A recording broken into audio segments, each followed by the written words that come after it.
Right, what's up YouTube, T here, back today with another video. And today I'm going to be talking about finances, which is a very juicy topic. Finances. It's the thing that we all live for, that we all go to work for, but most of us seem to not have enough of. I'm going to be teaching you a couple of different ways on how to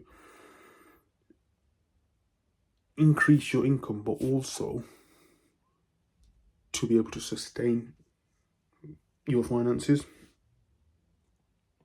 What do I mean by that?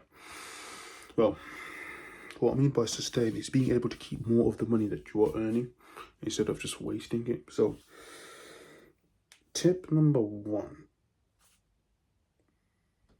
cut out any unnecessary expenditure.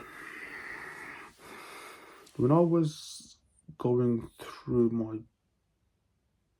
banking app the other day, there was a lot of unnecessary subscriptions that I don't even use anymore. And I had to cut all of that out.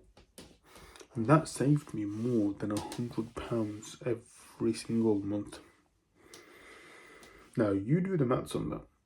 £100 times 12 months in a year. 12 months, or if you pay every 4 weekly, that would be 13 pay periods. That's £1,200 to £1,300, and that's just from one avenue. That kind of makes my head hurt a little bit. But yeah, so I cut all that out. What you don't want to do is cut out stuff like your coffees and stuff, especially if you're not overdoing it, because then you get to the point where you are sacrificing the quality of your life. I believe you should spend, but I believe you should spend if it's meaningful, and if you're not going to end up wasting the money and regretting it later. Which comes back to my original topic of cutting out any unnecessary expenses. That will help.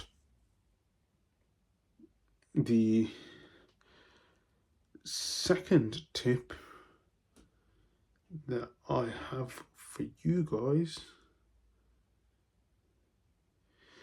is to make sure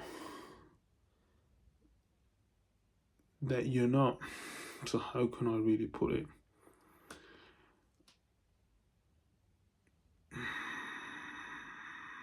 I just need a moment to myself.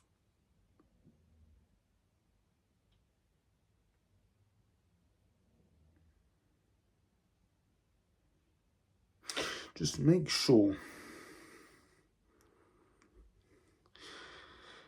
that whenever you are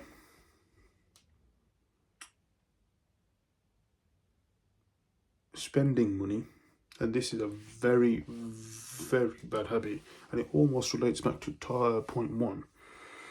Whenever you are spending money, let's say, I don't know, as an example, on supplements, that you actually end up getting the most use out of it, and that you spend it on the correct necessary shit. So buying a lot of supplements is actually a waste of money. What you want to be doing is something like, and this is not any promotions or anything, but Bionic, which is a supplement company. It's a very good company because it analyzes your blood to give you the required supplements that you need. You want to be looking at services like that,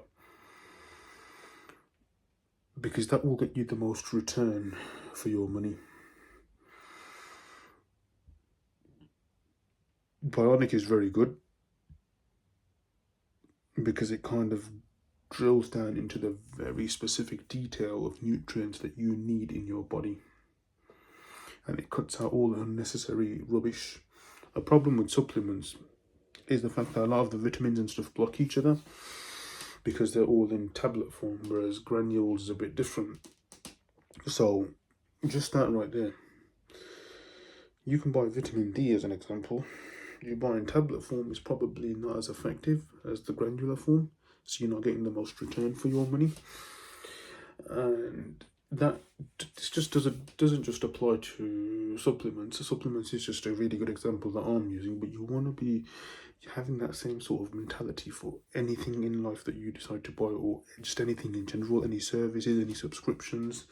You want to be getting the most return for your money. Another good example could be, there's some really bad courses out there, but there's some really bad courses out there, but there's also some really good courses out there. So an example could be if you're struggling, I don't know, with your dating life, there's plenty of courses out there online for that. If you're struggling with building muscle, again, there's plenty of courses out there for that.